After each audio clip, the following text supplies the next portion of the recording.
ಎಲ್ಲರೂ ತಲೆಯೊಳಗೆ 100ಕ್ಕೆ 100 ಮಾರ್ಕಸ್ ತಗೋಬೇಕು, ನನ್ನ ಮಗ ನೌಕರಿ ಮಾಡ್ಬೇಕಂತ. ಪುಣ್ಯಾತ್ಮರ ದಿವಸಕ್ಕೆ ಲಕ್ಷ ಜನ ಕಲ್ತು ಹೊರಗೆ ಬರಕತ್ತಾರ. ಯಾರು ನೌಕರಿ ಯಾರಿಗೆ ಕೊಡ್ಲಿಕ್ಕೆ ಸಾಧ್ಯ? ಆದರೆ ಸಮಾಜದೊಳಗೆ ನಾವೇ ನಮ್ಮ ಗ್ರಾಮದೊಳಗೆ ಈ ಗ್ರಾಮವನ್ನು ಸುಂದರವಾಗಿ ಮಾಡಬೇಕು. ಬಹುತೇಕ ಪುಣ್ಯಾತ್ಮರೇ ಇವತ್ತಿನ ಪ್ರಸ್ತುತ ದಿನಮಾನದಲ್ಲಿ ದೇವಸ್ಥಾನ ಕಟ್ಟಡಕ್ಕಿಂತಲೂ ಧಾಬಾಗಳು ಹೆಚ್ಚಿಗೆ ಆಗಿರ್ತಕ್ಕಂಥ ಕೆಟ್ಟ ಪರಿಸ್ಥಿತಿಯನ್ನು ನಾವು ನೋಡ್ತಾ ಇದ್ದೀವಿ. ಪ್ರತಿಯೊಬ್ಬರು ಅದರ ಕಡೆ ಹಾದ ಬರಾಕತ್ತಾರೆ. ಬಹುತೇಕ ಸಂಜೆ 6 ಗಂಟೆ ಅಂದರೆ ದೇವಸ್ಥಾನ ಗುಡಿಯೊಳಗೆ ಲೈಟ್ ಜಗಮಗಂತಾವ್ ಗೊತ್ತಿಲ್ಲ. ಆದ್ರೆ ಪುಣ್ಯಾತ್ಮರ ಅವೆಲ್ಲ ನಿಮ್ಮನ್ನು ಕೈ ಮಾಡಿ ಕರಿತಿರ್ತಾವ. ನೀವು ಅಂತಿರ್ತೀರಿ ವಾರದಾಗ 1-2 ಬಾರಿ ಹೋಗೋನು ಬದಲಾವಣೆ ಮಾಡೋಣ ಅಂತಕ್ಕಂಥದ್ದು. ಅಲ್ಲಿ ಯಾವ ಭಾವಿಟ್ಟು ಉಣಿಸ್ತಾರಂತೀರಿ ನೀವು? ಯಾವ ಭಾವಿಟ್ಟು ಉಣಿಸ್ತಾರಂತೀರಿ ನೀವು? ಬಹುತೇಕ ಒಂದು ಸೆಲ್ಯೂಟ್ ಹೊಡಿತಾರೆ, ನಿಮ್ಗೆ ಒಳಬರಿ ಅಂತ ಕರೀತಾರೆ. ಎಲ್ಲಿ ತನಕ ಕರೀತಾರೆ? ನಿಮ್ಮ ಕಿಶಾನ್ ರೊಕ್ಕ ಆಗುತ್ತಾನ ನಿಮ್ಗೆ ಸೆಲ್ಯೂಟ್ ಹೊಡಿತಾರೆ, ಸನ್ಮಾನ ಮಾಡ್ತಾರೆ, ಗೌರವ ಕೊಡ್ತಾರೆ. ರೊಕ್ಕ ಆಯ್ತು ಅಂದ್ರೆ ಹಣ್ಣಾಗಲಾಗಿರ್ತಕ್ಕಂಥ ತಾಯಿ ತನ್ನ ಮಗ ತನ್ನ ಅಣ್ಣ ಇಬ್ಬರು ಕೂಡ್ಯಾರ ಒಂದ್ ದಿವ್ಸ ಇಂಥ ಜಾತ್ರೆ ಸಂಭ್ರಮದೊಳಗೆ ನನ್ನ ಅಣ್ಣ ಬಂದ, ನನ್ನ ಮಗ ಐತಿ ತಿಳ್ಕೊಂಡು ತಾಯಿ ಭಕ್ತಿಯಿಂದ ಪ್ರೀತಿಯಿಂದ ಸುಂದರವಾಗಿರ್ತಕ್ಕಂಥ ಪಂಚಪಕ್ಕವನ್ನು ಅಡಿಗೆ ಮಾಡಿ ದಾರಿ ಕಾಯಕತ್ತಾಳ. ಇವರಿಬ್ಬರು ದಾಬಾಕ್ ಹೋಗ್ಯಾರ. ಅವ್ನು ಸೆಲ್ಯೂಟ್ ಹೊಡೆದನು, ಒಳಗೆ ಕರೆದಾನ. 2,500-3,000 ಬಿಲ್ ಆಗ್ಯದ. ರಾತ್ರಿ 12 ಗಂಟೆಗೆ ಬಂದಾರ. ಹೆಚ್ಚಾಗಿ ನಿಶೆ ಬಸ್ ಸ್ಟ್ಯಾಂಡ್ದಾಗ ಮನ್ಕೊಂಡಾರ. ತಾಯಿ ತಲೆ ಒಲಿಗೆ ಕೊಟ್ಟು ಮನ್ಕೊಂಡತ್, ನನ್ನ ಅಣ್ಣ ಬರ್ಲಿ, ನನ್ನ ಮಗ ಬರ್ಲಿ. ನಸುಕಿನಾಗ ಎದ್ದು ಬಂದ್ರು ಪುಣ್ಯಾತ್ಮರೇ. ತಾಯಿ ಗಡಬಡಿಸಿ ಸುಂದರವಾಗಿರ್ತಕ್ಕಂಥ ಮತ್ತೆ ಪಂಚಪಕ್ಕವನ್ನು ಅಡಿಗೆ ಮಾಡ್ತದ. ಮಗನಿಗೆ ಸ್ನಾನಕ್ಕೆ ನೀರು ಕೊಡ್ತದ, ಅಣ್ಣಗೆ ಕೊಡ್ತದ. ಕೊಟ್ಟು ಮಣಿ ಹಾಕಿ ಅಡ್ಡನಿಗೆ ಮುಂದಿಟ್ಟು ಪಂಚಪಕ್ಕವನ್ನು ತಟ್ಟೆ ಮುಂದಿಡ್ತಾಳ ತಾಯಿ. ಮಗ ಒಂದು ತುತ್ತು ಬಾಯಿಯೊಳಗೆ ಹಾಕ್ತಾನ. ಪಂಚಾಮೃತದ ತಾಯಿ ರುಚಿ ಅಂತ ಕರೀತಾರ. ಅದಕ್ಕೆ ನೋಡ್ರಿ ಪುಣ್ಯಾತ್ಮರ, ಹೆತ್ತ ತಾಯಿ ಹುಂಡಿ ಪಾಲಿ ಮುಟ್ಟಿಯಾಗಿಟ್ಟು ಉಣಿಸಿದ್ರು ಕೂಡ ಅಮೃತ ಅಂತಕ್ಕಂಥ ಹಿಂದಿನ ಸುದ್ದಿ ಹೇಳ್ತದ. ಆ ಸಂದರ್ಭದಾಗ ಮಗ ಕೇಳ್ತಾನ, ತಾಯಿ ನಿನ್ನೆ 2,500 ಹಣ ಖರ್ಚಾಗ್ಯದ, ಈ ರುಚಿ ಅಲ್ಲಿ ಹತ್ತಲಿಲ್ಲ. ಅವಾಗ ತಾಯಿ ಸುಂದರವಾದಂತ ಮಾತಾಡ್ತದ, ಮಗ ಖಾನಾವಳಿ ಅವನ ಕಣ್ಣ ರೊಕ್ಕದ ಪಾಕೆಟ್ ಮೇಲೆ ಇರ್ತೈತಿ. ಖಾನಾವಳಿ ಅವನ ಕಣ್ಣ ರೊಕ್ಕದ ಪಾಕೆಟ್ ಮೇಲೆ ಅದಕ್ಕೆ ರುಚಿ ಹತ್ತಿಲ್ಲ. ಇಲ್ಲಿ ಯಾಕೆ ರುಚಿ ಹತ್ತಾಕತ್ತೈತೆ? ತಾಯಿಯ ಕಣ್ಣು ಮಗನ ಹೊಟ್ಟೆ ಮೇಲೆ ಇರ್ತೈತಿ. ಮಗ ಉಣಬೇಕು ತಿನ್ನಬೇಕಂತಕ್ಕಂಥ ಭಾವ ಇರ್ತದ. ಅದಕ್ಕೆ ಊಟ ರುಚಿ ಹತ್ತೈತಿ ಅಂತಕ್ಕಂಥ ಮಾತು ತಾಯಿ ಹೇಳ್ತದ. ಅದಕ್ಕೆ ಬಂಧುಗಳೇ, ನಾವೆಲ್ಲ ಎಲ್ಲಿ ಉಣಬೇಕು, ಎಲ್ಲಿ ತಿನ್ನಬೇಕು, ಏನು ಮಾಡಬೇಕಂತಕ್ಕಂಥ ಇವತ್ತಿನ ಸಮಾಜದಲ್ಲಿ ಬಹಳ ಮುಖ್ಯವಾಗಿ ನಾವೆಲ್ಲ ಆಲೋಚನೆ ಮಾಡ್ಬೇಕಂತಕ್ಕಂಥ ಚಿಂತನೆ ಮಾಡ್ತಕ್ಕಂಥದ್ದು ಗಮನಕ್ಕೆ ಬಂದ್ಬಿಡ್ರು. ಯಾರಾದ್ರೂ ಪುಣ್ಯಾತ್ಮನ ಮಠ ಮಂದಿರದಲ್ಲಿ ಒಳ್ಳೆ ಕಾರ್ಯವನ್ನು ಮಾಡ್ತಕ್ಕೆ ಹಣ ಕೇಳಿದಾಗ ಬರಗಾಲ ಐತಿ, ಮಳಿ ಆಗಿಲ್ಲ ಅಂತೀರಿ. ಆದ್ರೆ ಇವತ್ತು ಪ್ರತಿಯೊಂದು ಧಾಬಾ ಅಂಗಡಿಗಳು ನೋಡಾಕತ್ತಿದೆ, ನಂಬರ್ ಹಚ್ಚಿ ಕೂತಾವ, ಮಧ್ಯಾಹ್ನ 3ಕ್ಕೆ ಹೋಗಿರ್ತಾರೆ. ಸಮಾಜ ಯಾವ ಕಡೆ ಸಾಕ್ತಾ ಇದೆ? ಊರೊಳಗೆ ಪುರಾಣ ಪ್ರವಚನ ಮಂದಿರಗಳು ನಡೆಸಬೇಕಾದ್ರೆ ಪುಣ್ಯಾತ್ಮರೇ ನಮಗೆ ಗದ್ದಲು ಹಿಡಿದದ. ಆದ್ರೆ ಜಾತ್ರೆಯಲ್ಲಿ ಪುಣ್ಯಾತ್ಮರ ಅದರ ಸಡಗರ ಸಂಭ್ರಮ ಹೆಚ್ಚಾಗಿರ್ತದ. ನಾವು ಜಾತ್ರೆ ಮಾಡೋದು ಎದಕ್ಕ ಅಂತ ಕೇಳಿದ್ರೆ ಪುಣ್ಯಾತ್ಮರೇ, ಆರ್ಕೆಸ್ಟ್ರಾ ಹಚ್ಚಿ ಡ್ಯಾನ್ಸ್ ಮಾಡೋದಕ್ಕಲ್ಲ. ಆ ದೇವಿ ಅಂತಕ್ಕಂಥ ಹೆಸರು ಬರೋದ್ರಲ್ಲಿ ದೇವಿ ಅಂತಕ್ಕಂಥ ಗ್ರಾಮ ದೇವತೆ, ದೇವಿ ಅಂತಕ್ಕಂಥದ್ದು ಪುಣ್ಯಾತ್ಮರ ಬಹಳ ಅದರಲ್ಲಿ ಅರ್ಥವಾಗಿರ್ತಕ್ಕಂಥದ್ದು. ನಾವೆಲ್ಲ ಆಲೋಚನೆ ಮಾಡ್ಬೇಕು. ತ್ರಿಮೂರ್ತಿಗಳು ಕೂಡ ಅಕ್ಕಿನ ಆರಾಧನೆ ಮಾಡ್ಯಾರ, ಅಕ್ಕಿನ ಕೊಂಡಾಡ್ಯಾರ. ಈ ಜಗತ್ತಿನಾಗ ಪುಣ್ಯಾತ್ಮರ ತಂದೆ ಕೈಬಿಟ್ರು ಕೂಡ, ತಂದೆ ಕೈಬಿಟ್ಟು ಹೋಗಿದ್ರು ಕೂಡ ಅಕಸ್ಮಾತ್ ಜನ್ಮ ಕೊಟ್ಟ ತಾಯಿ ಮಗ ಎಂದಿಗೂ ಪರದೇಶ ಆಗುದಿಲ್ಲ ಅಂತಕ್ಕಂಥ ಶ್ರುತಿ ಹೇಳ್ತದ. ಆದರೆ ಇವತ್ತು ನಮ್ಮ ಸ್ಥಿತಿಗಳು ಎಲ್ಲಿ ಬಂದಾವತ್ತ ಕೇಳಿದ್ರೆ ನಮ್ಮಲ್ಲಿ ಏನು ಕೊರತೆ ಆಗೈತೆ, ಸಾರ್ಥಕ ಬದುಕಿನ ಸೂತ್ರ ಯಾವುದು ಅಂತಕ್ಕಂಥದ್ದು ಒಂದ್ಸಲ ನಾವು ಆಲೋಚನೆ ಮಾಡೋಣ. ಈ ದೇಶ ಕಂಡ ಅಪರೂಪವಾಗಿರ್ತಕ್ಕಂಥ ಧರ್ಮ ಯಾವುದೇ ಇರಲಿ, ಈ ದೇಶ ಕಂಡ ಅಪರೂಪವಾಗಿರ್ತಕ್ಕಂಥ ವ್ಯಕ್ತಿ ಕೇಳ್ತಾರೆ ಅವರಿಗೆ, ನಿಮ್ಮ ಬದುಕು ಯಾವಾಗ ಸಾರ್ಥಕ ಆಯಿತು, ನಿಮ್ಮ ಬದುಕಿನ ಸಾರ್ಥಕತೆಯ ಸೂತ್ರ ಯಾವುದು ಅಂತ ಕೇಳಿ ಡಾಕ್ಟರ್ ಅಬ್ದುಲ್ ಕಲಾಂ ಅವರಿಗೆ ಕೇಳ್ತಾರೆ. ನೀವೇನ ವಿಜ್ಞಾನದಲ್ಲಿ ದೊಡ್ಡ ಸಾಧನೆಯನ್ನು ಮಾಡಿದಾಗ, ನೊಬೆಲ್ ಪ್ರಶಸ್ತಿಯನ್ನು ತೆಗೆದುಕೊಂಡಾಗ, ಭಾರತದ ಅತ್ಯುನ್ನತವಾಗಿರತಕ್ಕಂಥ ರಾಷ್ಟ್ರಪತಿ ಹುದ್ದೆಗೆ ಹೋದಾಗ ನಿಮ್ಮ ಬದುಕು ಸಾರ್ಥಕ ಆಯಿತು ಅಂತ ಕೇಳ್ತಾರ.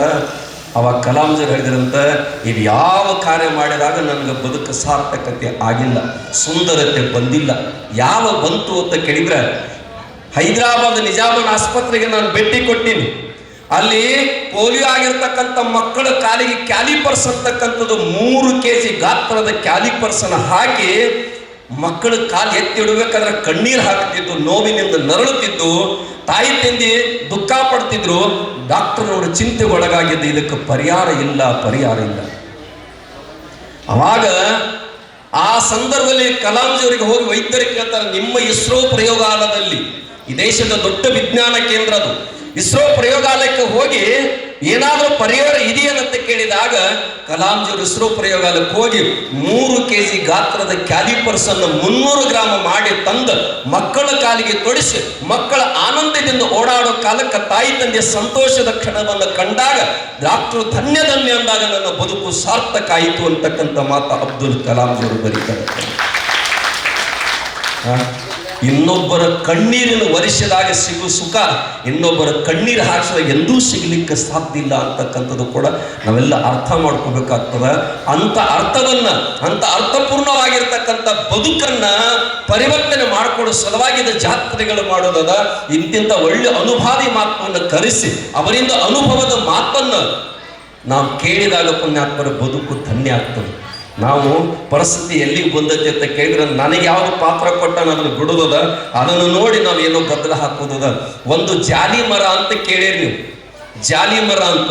ಆ ಜಾಲಿ ಮರಕ್ಕೆ ನೆರಳು ಇಲ್ಲ, ಹಣ್ಣು ಇಲ್ಲ ಪುಣ್ಯಾತ್ಮರೇ. ಯಾರ ಜನನೂ ಕೂಡ, ಯಾವ ಹಕ್ಕಿ ಪಕ್ಷಿ ಕೂಡ ಗಿಡದ ಮರಕ್ಕೆ ಬಂದು ಆಶ್ರಯ ಮಾಡಕ್ಕೆ ತಯಾರಿಲ್ಲ. ಗಿಡ ಹಲಬ್ತಿತ್ತ, ಯಾರಾದ್ರೂ ನನ್ನ ಆಶ್ರಯನ್ನು ಬಯಸಿ, ನನ್ನ ಗೆಳೆತನವನ್ನು ಬಯಸಿ ಬಂದ್ರಂದ್ರೆ ಬಹಳ ಖುಷಿ ಆಗ್ತದೆ ತಿಳ್ಕೊಂಡು ಮರ ಹಗಲು ರಾತ್ರಿ ಚಿಂತೆ ಮಾಡ್ತಿತ್ತು. ಅವಾಗ ಏನೋ ದೈವ ಪುಣ್ಯದ ಬಲ ಒಂದು ಹಕ್ಕಿ ಬಂದು ಅದ್ರ ಮೇಲೆ ಕೂತಿತ್ತು. ಕೂತು ಸಾಯಂಕಾಲ ಆವತ್ತಿನ ರಾತ್ರಿಯಲ್ಲಿ ಗಳಿತು. ಇದಕ್ಕೆ ಬಹಳ ಆನಂದ ಆಯ್ತು, ಖುಷಿ ಆಯ್ತು. ಮುಂಜಾನೆ ಹೋಗ್ಲಿಕ್ಕೆ ತಯಾರಾದಾಗ ಆ ಮರ ಹೇಳ್ತತ್ತ, ದೋಸ್ತ ನನ್ನ ಬಿಟ್ಟು ಎಲ್ಲಿ ಹೋಗ್ಬೇಡ, ನೀ ಇಲ್ಲೇ ಇರಂತ ಮರ ಹೇಳಕತ್ತಿತ್ತಂತ. ಅವಾಗ ಆ ಹಕ್ಕಿ ಹೇಳ್ತಂತ, ನಿನಗೇನು ಪಾತ್ರ ಕೊಟ್ಟನು ಭಗವಂತ ನೀನ್ ಮಾಡ್ಬೇಕಾಗ್ತದ, ನನಗೇನು ಪಾತ್ರ ಕೊಟ್ಟನು ಭಗವಂತ ನಾನ್ ಮಾಡ್ಬೇಕಾಗ್ತದ. ನೀ ಮಾಡೋ ಪಾತ್ರ ನನಗೆ ಬರುದಿಲ್ಲ, ನಾ ಮಾಡೋ ಪಾತ್ರ ನಿನಗೆ ಬರುದಿಲ್ಲ. ನನ್ನ ಜಗತ್ತಿನೊಳಗೆ ಹಾರಾಡೋ ಶಕ್ತಿ ನನಗೆ ಕೊಟ್ಟಾನ, ತಟಸ್ಥವಾಗಿ ಒಂದ್ ಕಡೆ ಇರೋ ಶಕ್ತಿ ನಿನಗೆ ಕೊಟ್ಟಾನ. ಅದಕ್ಕೆ ನಿಂದು ಪಾಲ ನೀನು ಖುಷಿ ಪಡು, ನನ್ನ ಪಾಲದಲ್ಲಿ ನಾನು ಖುಷಿ ಪಡ್ತಾನೆ ಅಂತಕ್ಕಂಥ ಮಾತು ಹಕ್ಕಿ ಹೇಳ್ತಕ್ಕ ಬಂಧುಗಳು. ಇವತ್ತು ಜಗತ್ತಿನಾಗ ನಾವು ಯಾರ್ಯಾರು ನೋಡಿ ಏನೇನೋ ಅವ ಹುಡುಗ ಶ್ರೇಷ್ಠ ಸಂಗೀತಗಾರ ಆಗ್ಬೇಕಂತ ಕನಸ ಕಂಡಾನ. ಆದ್ರೆ ನಮ್ಮ ಮನೆಯ ಮಂದಿ ಏನಂತ, ನನ್ನ ಮಗ ಡಾಕ್ಟರ್ ಆಗ್ಬೇಕಾ, ನೀ ಇಂಜಿನಿಯರ್ ಆಗ್ಬೇಕಂತ ಹೇಳ್ತಾರೆ. ಅವನ ಸ್ವಧರ್ಮವನ ಪ್ರಭುತ್ವವನ್ನು ನೋಡ್ತಕ್ಕಂಥ ಆಲೋಚನೆ ಇಲ್ಲ. ಅದಕ್ಕೆ ಮುಂದೆ ಬರ್ತಕ್ಕಂಥ ದಿನಮಾನದಲ್ಲಿ ಪುಣ್ಯಾತ್ಮರೇ ನಾವೆಲ್ಲರೂ ಸಮಾಜದ ಸ್ವಾಸತ್ಯಕ್ಕೆ ಬರಬೇಕಾಗಿತ್ತಂದ್ರೆ, ಮನೆಯೊಳಗೊಂದಿಷ್ಟು ಬಾಂಧವ್ಯ ಬೆಸಿಬೇಕಾಗಿತ್ತಂದ್ರೆ, ಅಂಥ ಸಂದರ್ಭಗಳನ್ನ ಅಂಥ ಸಂದೇಶಗಳನ್ನು ಪದೇ ಪದೇ ನಿತ್ಯ ನಾವು ಯಾವಾಗ ಕುಡ್ಸಾಕ ತಯಾರಾಗ್ತಿಲ್ಲ ಅವಕ್ಕೆ ಪುಣ್ಯಾತ್ಮರ ಜಾತ್ರೆಗಳಂತ ಕರೀತಾರ. ಇದಕ್ಕೆ ಏನು ಕರೀತಾರೆ ಅಂತಕ್ಕಂದ್ರೆ, ಪ್ರದರ್ಶನ ಬೇರೆ, ದರ್ಶನ ಬೇರೆ. ಪ್ರದರ್ಶನ ಬೇರೆ, ಇವೆಲ್ಲ ಮಾಡ್ತಕ್ಕಂಥದ್ದು ಇದು ಪ್ರದರ್ಶನ. ಆದ್ರೆ ನಿಜವಾಗಿ ದರ್ಶನ ನಮ್ಗೆ ಯಾರಿಗೂ ಇಲ್ಲ. ನಾವೆಲ್ಲರೂ ದರ್ಶನ ಮಾಡ್ಕೋಬೇಕಾಗಿತ್ತಂದ್ರ ಅಂತ ಕಾಯಕದೊಳಗೆ ನಾವು ತಲ್ಲಿಂದ ಆಗ್ಬೇಕಂತ ದೇವಿ ನಮಗೆ ಅನುಗ್ರಹ ಮಾಡ್ಬೇಕು. ತ್ರಿಮೂರ್ತಿಗಳು ಸಹಿತ ಆಕಿನ ದರ್ಶನ ಪಡಿಬೇಕಂತ ಹಗಲ ರಾತ್ರಿ ಕೂತಿರ್ತಕ್ಕಂಥ ಸಂದರ್ಭದೊಳಗ ಅಂತ ಆಕಾಶವಾಣಿ ಆಗ್ತದ. ನಿಮ್ಮ ಹೊರಗಿನ ಬಹಿರ್ಮುಖವಾಗಿ ಹರಿತಕ್ಕಂಥ ಇಂದ್ರಿಯಗಳನ್ನ ಒಳಮುಖವಾಗಿ ಯಾವಾಗ ಪ್ರಾರಂಭ ಮಾಡಿಸ್ತೀರಿ ಅವಾಗ ದೇವತೆ ಬಂದು ನಿಮ್ಮನ್ನು ಕೈ ಹಿಡಿತಾಳು ಅಂತಕ್ಕಂಥ ಮಾತು. ಅದಕ್ಕೆ ಪುಣ್ಯಾತ್ಮರೇ, ನಾನು ಆಡಂಬರದ ಮಾಡಬೇಡ್ರಿ ಅಂತ ಹೇಳಕತ್ತಿಲ್ಲ, ಮಾಡ್ರಿ. ಆದರೆ ಏನಾದರೂ ಸಮಾಜಕ್ಕೆ ಇದಕ್ಕೊಂದು ಉಪಯೋಗ ಆಗ್ಬೇಕು, ಕೊಡುಗೆ ಸಿಗ್ಬೇಕು.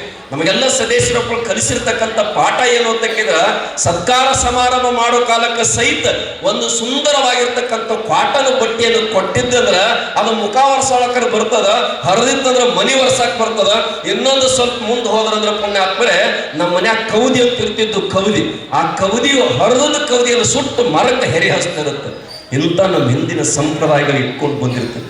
ಅಂಥ ಜಾತ್ರೆಗಳು ನೀವೆಲ್ಲ ಇಂಥ ಕಾರ್ಯೋನ್ಮುಖ ಆದಾಗ ನಿಜವಾಗಿ ಜಾತ್ರೆಗೆ ಬೆಲೆ ಬರ್ತತಿ ಅಂತ. ಯಾಕಂದ್ರೆ ಕ್ವಿಂಟಲ್ 10 ಟನ್ ಭಂಡಾರ ಹಾರಿಸ್ಬೇಡ್ರಿ, ಹಾರಿಸ್ಲಿಕ್ಕೆ ಹೋಗ್ಬೇಡ್ರಿ. ದೇವನ ಪ್ರಸಾದ ಅದು, ನಾವು ಕಾಲೊಳಗೆ ತುಳಿತಕ್ಕಂಥದ್ದಲ್ಲ ಅದು.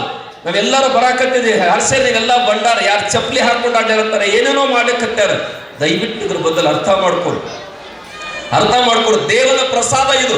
ನೀವೆಲ್ಲ ಡಸ್ಟ್ ತಂದಿರಿ, ಶುದ್ಧವಾಗಿರ್ತಕ್ಕಂಥ ಅರಸಿನ ಹಿಟ್ಟಿನಿಂದ ತಯಾರಾಗಿರ್ತಕ್ಕಂಥ ಭಂಡಾರವನ್ನ ದೇವಿ ಹೆಸರೇಳಿ ಹೊಟ್ಟ್ಯಾಗ ತಗೋರು ಪುಣ್ಯಾತ್ಮರು. ಇದ್ದಂಥ ರೋಗ ಸಹಿತ ಮುಕ್ತರಾಗಲಿಕ್ಕೆ ಬರ್ತದೆ.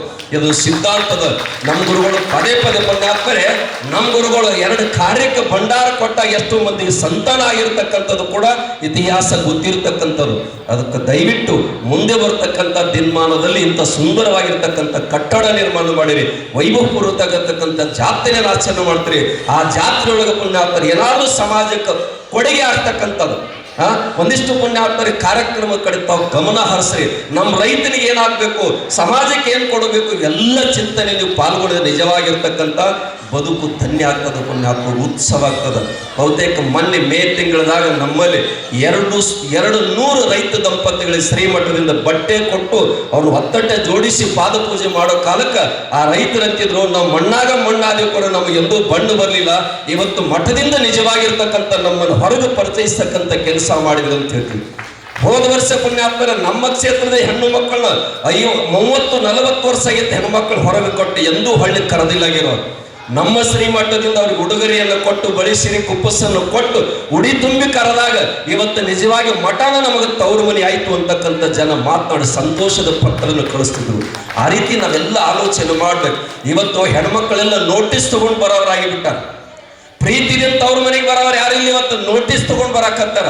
ಅವ್ರು ನೋಟಿಸ್ ತಗೊಂಡು ಬರ್ಬೇಕಾಗಿತ್ತು, ನೀವು ಅವರನ್ನು ಪ್ರೀತಿಯಿಂದ ನೋಡೋದು ಬಿಟ್ಬಿಟ್ಟಿರಿ. ನೀವು ಆ ಪ್ರೀತಿ ಮತ್ತೊಮ್ಮೆ ಪುಣ್ಯಾತ್ಮರು ಹಿಂದಿನ ಗತವೈಭವ ಮತ್ತೊಮ್ಮೆ ಆಗಬೇಕಾಗಿತ್ತಂದ್ರ ಈ ವರ್ಷದ ಜಾತ್ರೆ ಹೋಗಿದೆ, ಮುಂದೆ ಬರ್ತಕ್ಕಂಥ ಜಾತ್ರೆನ ಅರ್ಥಪೂರ್ಣವಾಗಿರ್ತಕ್ಕಂಥ ಜಾತ್ರೆ ಕಡೆ ತಾವೆಲ್ಲ ಚಿಂತನೆ ಮಾಡಿ ಅಂತಃಶಕ್ತಿಯನ್ನ ಜಗನ್ಮಾತೆ ಆದಿಶಕ್ತಿ ನಿಮ್ಗೆಲ್ಲ ಕರುಣಿಸಲಿಕ್ಕೆ ಸಂದರ್ಭದಲ್ಲಿ ಬೇಡಿಕೊಂಡು ಜಗತ್ತಿಗೆ ನಾಡಿಗೆ ಮಳೆ ಬೆಳೆ ಸುಖ ಸಮೃದ್ಧಿಯನ್ನ ಆ ತಾಯಿ ಮೇಲೆತ್ತ ಮತ್ತೊಮ್ಮೆ ಎಲ್ಲ ಪರಮ ಪೂಜ್ಯರ ಪರವಾಗಿ ದೇವಿಯನ್ನು ಪ್ರಾರ್ಥಿಸಿಕೊಂಡು ನಮಗೆ ಕರೆಸಿ ಮಾತನಾಡಕ್ಕೆ ಅವಕಾಶ ಮಾಡಿಕೊಡ್ತಾರೆ. ಎಲ್ಲ ಕೂಡ ಶರಣುಗಳನ್ನ ಹೇಳಿ ನನ್ನ ಮಾತನ್ನು ಪೂರ್ಣಗೊಳಿಸ್ತಾನೆ. ಎಲ್ಲರಿಗೂ ಶರಣಾರ್ಥಿ.